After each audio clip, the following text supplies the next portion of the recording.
This episode of Stuck in Vermont is brought to you by Coldwell Banker, Hickok, and Boardman Realty. That's the one I almost fainted over. I always wear knee pads and a little helmet. Welcome to Stuck in Vermont, brought to you by 7 Days. My name's Ava Sahlberger, and we are here at the Barge Canal Market off of Pine Street. This is a new offshoot of Speaking Volumes, which is a bookstore, record store, collectibles, antique store run by Norbert Ender. Welcome to Speaking Volumes. And my aloe is blooming too. The bells. Who has headlights to an old fire truck?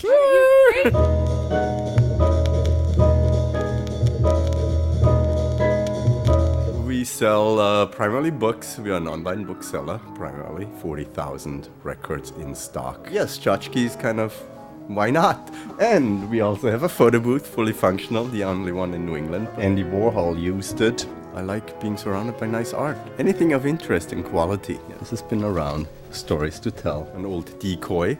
Also a story to tell. Doug Knapp stuff here. Speaking Volumes right there. And it kind of overlaps and kind of melts into one big exciting display of weird things. It's almost museum quality stuff, a lot of it is.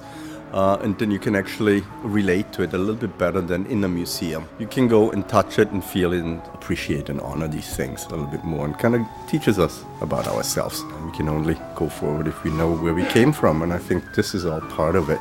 Fled Europe in '86. Well, I kind of accessorize a little bit. I mean, I have an eye for nice things, and just follows me home, and I raise my hand and woof. I can't believe somebody really kept it in good shape and took care of it. I want to make sure it's being appreciated just properly. And that's what I like when people come in and say, my grandmama had one of those. There's a collector for just about anything, as they say. And yeah, I forgot, we're a bookstore. I'm kind of a compulsive reader. Right now I'm reading on the history of the banana. So people think, I speak just about any language there. So they bring me all their foreign books. I pre-sort them, we clean them. I am actually allergic to dust. We got the classics. I do again like the classics, German classics here, the Hesse. A soft spot for cookbooks. We only have like 2,000 of them. Vintage hardcovers. And we got more contemporary fiction hardcovers, music theater and so forth. And we got a huge art section, drama, Shakespeare, poetry, lots of poetry, a little bit of sci-fi, not too much. Try to stay with literature. These are nice early geography from 1839. And people are not reading as much, so 15 years, about 50% of all bookshops in the US closed up. Never even held a Kindle, but I can't really imagine myself sitting in a tub with a Kindle on my lap. There are always going to be first edition collectors. There are always going to be people who appreciate a signed, dedicated issue, a first pressing, a first printing. For me, I don't think it's going to go away, ever. I got these fabulous records in yesterday. Check it out. I almost fainted. Yeah, it was so good. Much richer, fuller sound. And you get cover art. There's a certain feel to it, a tangible thing. Yeah. Frank Zappa, a whole bunch of them here. First pressing of James Brown, German punk, Nina Hagen. 2 versions by John Lennon. That's the first pressing there.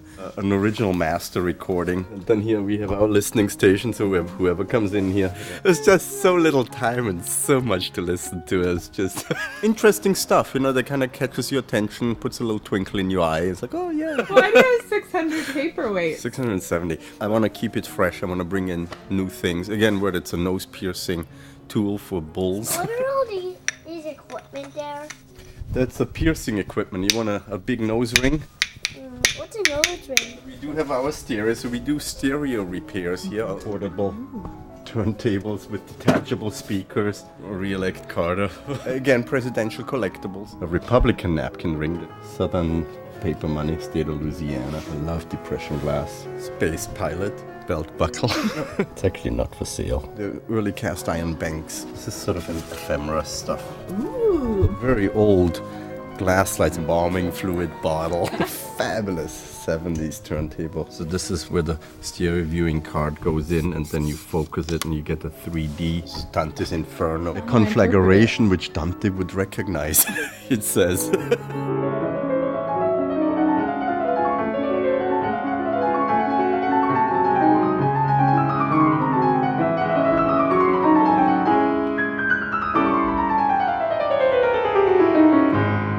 always wanted to sort of expand my operations. Since I do like Pine Street, and I thought it would make a nice marketplace. We were planning to do farmers and flea markets Friday, Saturday, Sunday. Buying, selling, trading, rather than throwing stuff out at the dump, putting a new life into it and passing it around. Where else can you find a croquet mallet, an antique hairbrush, and a Lincoln bookend? Barge Canal Market. We'll get stuck with you again real soon. I think I'm good. I had that chicken and I lost it, and I have to wonder, is that my old grandma's chicken? Salt and pepper shaker chicken, yeah. Wait, open it up. I'll bring it out. Okay. I literally, that was my grandma's, and I lost it somewhere. Yeah. And you probably got it. We're starting to outgrow our home now, and we're just renting, and we're getting married in 2 weeks, so we want to start a new home together. To be represented by a realtor makes more sense now than ever. Oh, it's great. He does everything for you and explains everything. Your home is your largest investment that you're ever going to make. Take your time. You have to have fun with it. My goal as your realtor is to help you make a good decision that you're going to be happy with for a long time.